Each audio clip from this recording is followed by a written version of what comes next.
ከልጅነቱ ጀምሮ መገጣጠሚያውን አብግኖ እጅግሩን እስርስር ያደረገው በሽታ እንደ ልቡ አላራምድ ብሎ አካል ጉዳተኛ አድርጎታል። የከፋም እንዳይመጣ ያልተቋረጠ የሕክምና ክትትል ያደርጋል፣ መድኃኒት ይወስዳል። ፈጣሪን የሕይወትን ፈተና እንዳልፍ አንተው አግዘኝ እንጂ ጨርሶ አትፈትነኝ አይባልም ብሎ እየኖረ ባለበት አንዱን ቀን በራዲዮኑ የባህል ሐኪም ነኝ ያሉ ሰው እርሱን ያሳመመውን ዕድሜ ልኩን መድኃኒት እንዲወስድ ያደረገውን በሽታ በስም ጠርተው እኔ በምሰጠው የባህል ሕክምና ይድናል ሲሉ አደመጣቸው። ስንት ሰው አዳኑ ለሚለው የጋዜጠኛዋ ጥያቄም የሚያሳምን ቁጥር ጠሩም። ማመን የመዳን የልብ ጓደኛም አይደል? እርሱም አመነም። ያንተ በሽታ አይድንም ያለው ሳይንሳዊ ሕክምና በባህላዊ ሕክምና ሲሸነፍ እርሱም ሲድን በልቦናው ታየው። በአይኑ ሊያረጋግጥ አዲስ አበባ ተገኘ። የባህል ሐኪሙንም አገኘ። ለሕዝብ በሬዲዮ የተናገሩትን ለእርሱ በአካል ደገሙለት።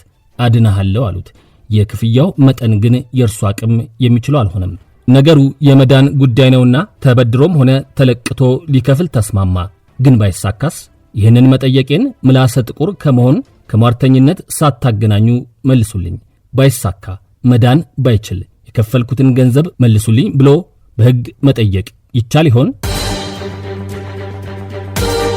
ይህ ከዚህ ቀደም አልሰማንም እንዳትሉ ያልኩበት ፕሮግራም ነው። ያተኮረው በሕክምና አድናለሁ ማለት ግዴታን ያመጣል ወይ የሚለው ላይ ነበርም። ዛሬ ደግሞ እንደዚህ ብሎ ማስታወቂያ ማስነገርስ ይቻላል ወይ የሚለውን እጠይቃለሁ። አዲሱ የጤና አገልግሎት ማስታወቂያ ዝግጅትና ስርጭት መመሪያ ቁጥር 1134/2018 የደነገገውን የሰጠውን መልስ አሁን እናገራለሁ። ደግሞ አልሰማንም እንዳትሉ። በሰላም ያሳደር አምላክ በሰላም ያውላችሁ። በመግቢያዬ ላይ የጠቀስኩት ሕክምና ፈላጊ ወደ ባህል ሕክምና ያመራው ሐኪም ነኝ ያሉት ግለሰብ የቀረቡበትን የሬዲዮ ፕሮግራም ሰምቶ ነበርም። ይህ በፕሮግራሞችም በደንብ ማስታወቂያዎች እንደሚሰሩ በቂ ማሳያ ይሆናል። አዲሱ የጤና አገልግሎት መመሪያ ግን እንደዚህ ያሉ ማስታወቂያ የሚሰራባቸውን የፕሮግራም ማስታወቂያዎች የዘነጋ መስሏል። ያተኮረው ማስታወቂያ ተብለው የሚሰሩት ላይ ብቻ ሆኗል። አተኩሮም ስለ ስነ ምግባር የሚከተለውን ደንግጓል። አንቀጽ 6 ይህንን ይላል። ከጤና አገልግሎት ጋር ተያያዥነት ያለው ማስታወቂያ ሲዘጋጅ የሚከተሉትን ስነ ምግባሮች ታሳቢ ባደረገ መልኩ መሆን አለበት። 1. የሌሎችን ጤና ተቋማት አገልግሎትና የጤና ባለሙያዎችን ክብር ያለማንቋሸሽ። 2. በጤና ተቋሙ ውስጥ የሚሰሩ ባለሙያዎች ከሌሎች ባለሙያዎች የተሻሉና የተለየ የሙያ ብቃትና ዕውቀት ያላቸው በማስመሰል ከመግለጽ መቆጠብ። 3. አገልግሎት ለመስጠት ልዩ የሆነ ንጥረ ነገር እንደሚጠቀም ወይም የተለየ ፈውስ የሚገኝበት ተቋም እንደሆነ በማስመሰል አለመግለጽ። 4. ተገልጋዮች የጤና ተቋሙን አገልግሎት ካላገኙ በጤናቸው ላይ ጉዳት እንደሚያደርስ የሚያሳይ አለመሆን። 5. በዓለም አቀፍና ብሔራዊ ሕጎች ጥበቃ የሚደረግላቸውን እንደ ቀይ መስቀል፣ ቀይ ጨረቃ ወይም ቀይ ክሪስታል ስሞች፣ አርማዎች ወይም ምልክቶችን ወይም የሌሎች ተቋማት ሎጎዎች ከሚመለከተው አካል ፍቃድ ሳይኖር በቀጥታ ወይም አሳሳች በሆነ መልኩ አለመጠቀምና 6. የተገልጋይን ክብርና ስነ ልቦና አለመንካት። ዛሬ ላይ የጤና አገልግሎት ማስታወቂያዎች በጤና ተቋሙ ታክመን ድነናል የሚሉ ሰዎችን ምስክርነት ያካተቱ ሆነው እየቀረቡ ይገኛሉ።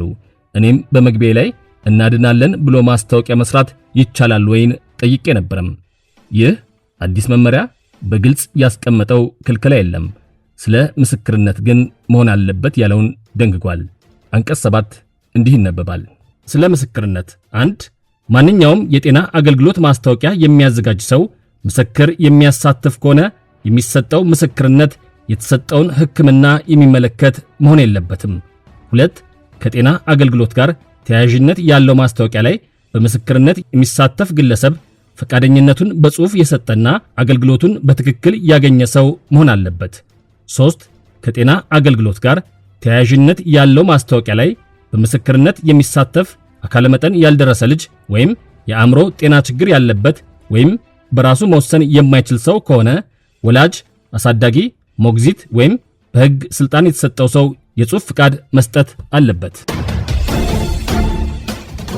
በመጨረሻም አዲሱ የጤና አገልግሎት ማስታወቂያ ዝግጅትና ስርጭት መመሪያ ቁጥር 1134/2018 ማስታወቂያዎቹን የሚያስተላልፉ ወይም የሚያሰራጩ የመገናኛ ብዙሃን ይህን ከማድረጋቸው በፊት ማስታወቂያው በመመሪያው መሰረት ስለመዘጋጀቱ እንዲያረጋግጡ ኃላፊነትን ይጥላል። ኃላፊነታቸውን ባልተወጡ ጊዜም እንደየጥፋታቸው አይነት ከ10,000 እስከ 100,000 ብር አስተዳደራዊ ቅጣት እንደሚቀጡ ይደነግጋል። የቅጣት ገንዘቡን በ3 ወር ጊዜ ውስጥ ካልከፈሉም እስከሚከፍሉ ድረስ የብቃት ማረጋገጫ ምስክር ወረቀት ይታገዳል ይላል። ዛሬውን አበቃል።